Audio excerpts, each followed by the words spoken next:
In the early days, what were some of the cyber crimes that you came across, or computer crimes? And have they changed that much to today? Yeah, that's a good question. Now, well, the short answer is, well, they're always evolving, but at its base, it's a lot of the same stuff over and over again because cybersecurity really is not a lot of times a technical problem. It's more of like a people problem with a tech interface.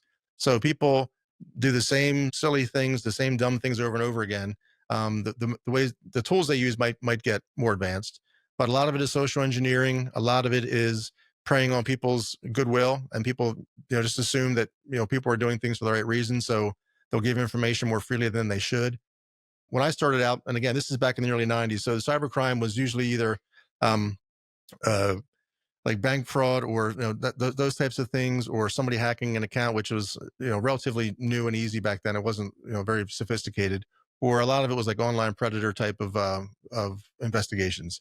And those things, I mean, even it's evolved into Dateline, and I used to do this similar types of things before Dateline was even a show. And that amazes me still to this day that the same exact things happen now, even as popular or as well known as those things are. People are still getting caught up and still getting snagged in those types of scams, or not scams, but incidents, just because it's, like I said, it's a mindset thing. It's not a technology thing. So glad you said that. I think our audience is probably tired of hearing me say that, but cybersecurity is not an IT problem. It is a business problem. Hmm. That is, all you can do is manage it. You're not going to Right. solve it in its entirety because it's a behavioral issue, as you very rightfully pointed out. Now, has the cast of characters changed? Like back that, like now we see you have the ransomware for hire, you have ransomware as a service, or a lot of people in the Far East or Asia, Middle East, Africa, a lot of international bad actors. What was it back then? Yeah, back then, like I said, it was a lot less sophisticated.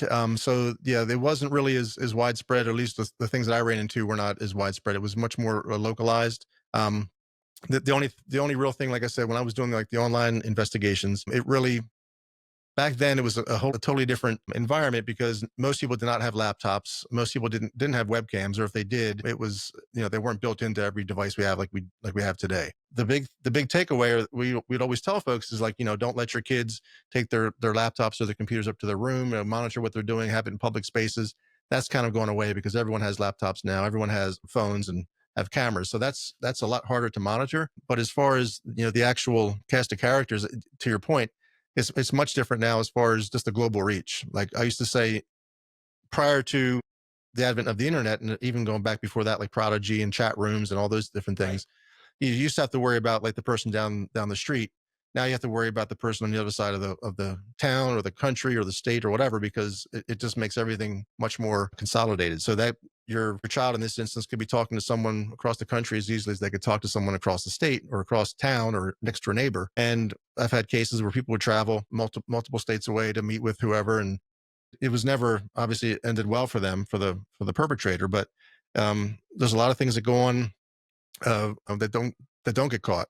And that's the sad part, is people get more and more sophisticated using tools to obfuscate who they are, where they're coming from, all that kind of good stuff. You've heard the term catfishing, obviously, and people pretend to be other folks. And so you have new crimes kind of emanating from that around cyberbullying in general, but then cyberbullying for money or for, whatever the case might be. They'll use that as kind of like, um, oh, what's the word I'm looking for? Basically, just forcing people to do things they don't want to do, but holding ransom over their head. So not ransomware in the sense of No. corporate l- encrypting hard drives and so forth, but ransomware is holding people at ransom, cyberbullying, having them send whatever money or pictures or whatever at the threat of releasing things to their friends, their family, their contacts. Basically, extortion is the word I was looking for.